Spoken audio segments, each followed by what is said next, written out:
आज जब प्रधानमंत्री नरेंद्र मोदी ने प्रधानमंत्री कार्यालय जाकर लगातार तीसरी बार अपना कार्यभार संभाला, यानी आज जब प्रधानमंत्री मोदी प्रधानमंत्री बनने के बाद पहली बार अपने दफ्तर गए तो क्या हुआ।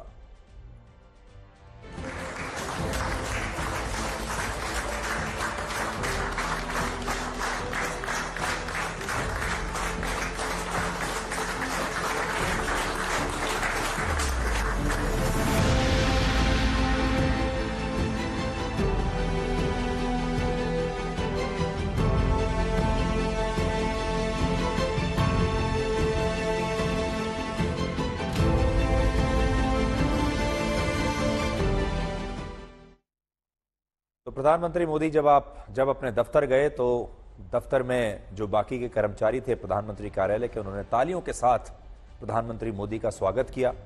और देखिए कैसे तालियों के साथ तमाम कर्मचारियों ने स्वागत किया उनका। और आज उन्होंने सबसे पहले जिस फाइल पर अपने हस्ताक्षर किए वो फाइल किसानों से जुड़ी थी। इस फाइल में किसान सम्मान निधि योजना के तहत देश के 9 करोड़ 30 लाख किसानों के बैंक खातों में 20,000 करोड़ रुपए भेजे जाने का प्रस्ताव था। और यह वही योजना है जो वर्ष 2019 के लोकसभा चुनाव से पहले शुरू हुई थी। और इस योजना के तहत आर्थिक रूप से कमजोर किसानों को केंद्र सरकार सालाना 6,000 रुपए की मदद देती है। आज सबसे पहले उसी फाइल पर प्रधानमंत्री मोदी ने अपने हस्ताक्षर किए हैं। मोदी सरकार के तीसरे कार्यकाल का पहला दिन आज शहरी और ग्रामीण भारत को भी समर्पित रहा।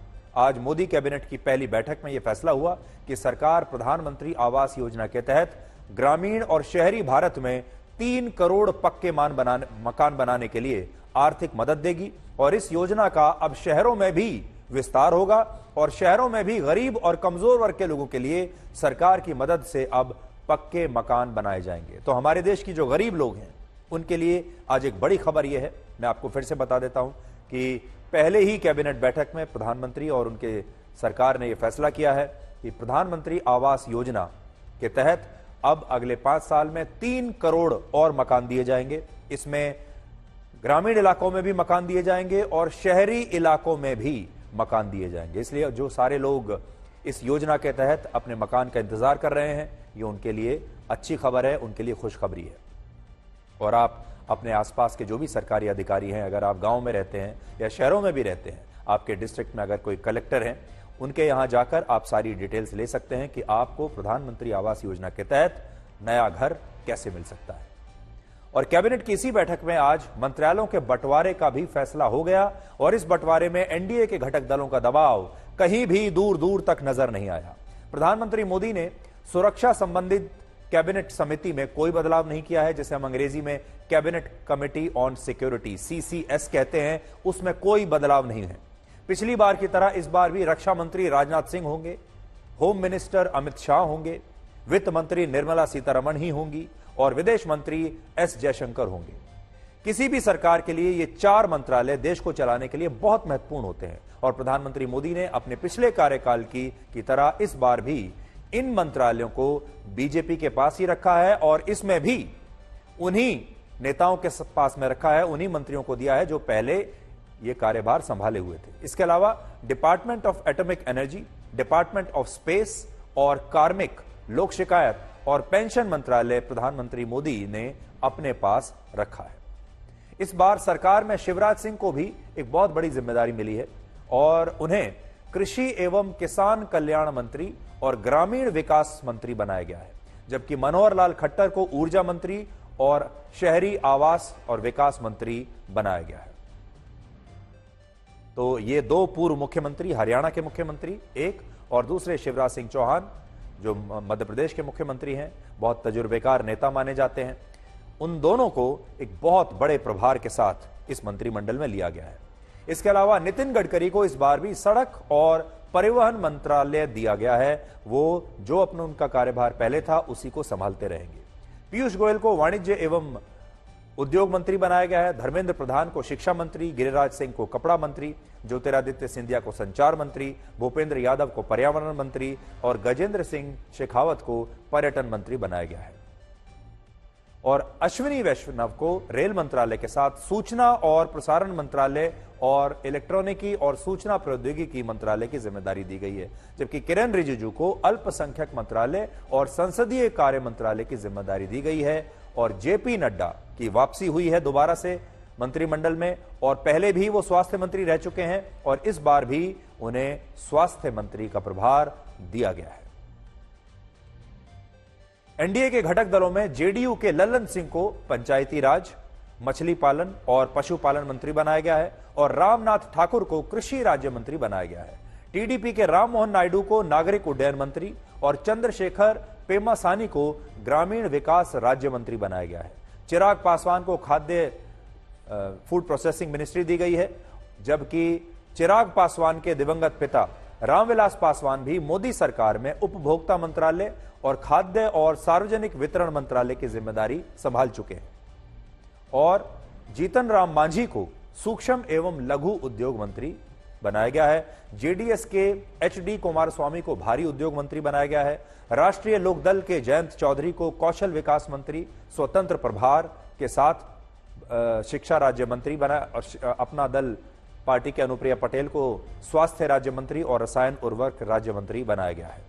तो ये कुछ इस बार मंत्रिमंडल में जो कुछ हुआ है, जो बदलाव किए गए हैं, वो हमने आपको सारे बता दिए हैं। और जो लोग ये कह रहे हैं कि प्रधानमंत्री मोदी के लिए गठबंधन सरकार को चलाना मुश्किल होगा, उन लोगों को मंत्रालयों के बंटवारे से प्रधानमंत्री मोदी ने एक बहुत बड़ा जवाब दे दिया है। अब आप ये देखिए कि प्रधानमंत्री मोदी के इस नए मंत्रिमंडल की 5 बड़ी बातें क्या है। पहली बात, इस मंत्रिमंडल पर एनडीए के घटक दलों की नहीं बल्कि प्रधानमंत्री मोदी की मोहर लगी हुई है, यानी प्रधानमंत्री मोदी का स्टैंप है इसके ऊपर। और इससे पता चलता है कि इस गठबंधन सरकार में असली बॉस प्रधानमंत्री मोदी ही हैं, वही बॉस रहेंगे और उन्होंने बिल्कुल अपने हिसाब से इस मंत्रिमंडल का गठन किया है। दूसरा, संख्या बल के मामले में यह प्रधानमंत्री मोदी का सबसे बड़ा मंत्रिमंडल है अभी तक का, और इस बार अगर सरकार में मंत्री बढ़े भी हैं तो वो बीजेपी के मंत्री ज्यादा बढ़े हैं। वर्ष 2014 में 46 मंत्री थे, फिर 2019 में 58, और इस बार प्रधानमंत्री मोदी को मिलाकर उनके मंत्रिमंडल में कुल 72 सदस्य हैं। इनमें 61 मंत्री बीजेपी के हैं जो पिछली बार 53 थे, और सिर्फ 11 मंत्री एनडीए के घटक दलों के हैं जो पिछली बार सिर्फ 4 मंत्री थे। तो अब घटक दलों के 4 से बढ़कर 11 हो गए हैं, और इससे पता चलता है कि मंत्रिमंडल के गठन में एनडीए के घटक दलों का दबाव कहीं भी ना चला है और ना दिखा है। तीसरी बात, इस बार का मंत्रिमंडल पहले से ज्यादा अनुभवी है और इसमें कुल मिलाकर 6 पूर्व मुख्यमंत्रियों को मोदी सरकार में मंत्री बनाया गया है। इनमें शिवराज सिंह चौहान हैं, मनोहर लाल खट्टर हैं, एचडी कुमारस्वामी हैं, जीतन राम मांझी हैं, सर्बानंद सोनोवाल हैं, और राजनाथ सिंह और स्वयं प्रधानमंत्री मोदी भी इससे पहले मुख्यमंत्री रह चुके हैं। चौथी बात, इस बार के मंत्रिमंडल की औसत उम्र पिछली बार से कम है, यानी यह मंत्रिमंडल युवा है। 2014 में औसत उम्र 62 वर्ष थी, 2019 में 60 वर्ष, और इस बार मंत्रिमंडल की औसत उम्र है 58.7 वर्ष। सबसे युवा मंत्रिमंडल है। चौथी बात, उत्तर प्रदेश में बड़े उलटफेर के बावजूद सबसे ज्यादा मंत्री उत्तर प्रदेश से बनाए गए हैं। उत्तर प्रदेश से 11 हैं, बिहार से 8, गुजरात से 6, महाराष्ट्र से 6, मध्य प्रदेश से 5, कर्नाटक से 5, राजस्थान से 4, और हरियाणा, उड़ीसा और आंध्र प्रदेश से 3-3, और असम, झारखंड, तेलंगाना, पश्चिम बंगाल और केरल से 2-2, और दिल्ली, छत्तीसगढ़, पंजाब, उत्तराखंड, तमिलनाडु, गोवा, जम्मू कश्मीर और अरुणाचल प्रदेश से 1-1 मंत्री इस कैबिनेट में आया है। और इस बार के मंत्रिमंडल में भी हिंदी भाषी राज्यों को ज्यादा तवज्जो मिली है। हिंदी भाषी राज्यों के 36 और दक्षिण भारत के 13 नेताओं को मोदी सरकार में मंत्री बनाया गया है।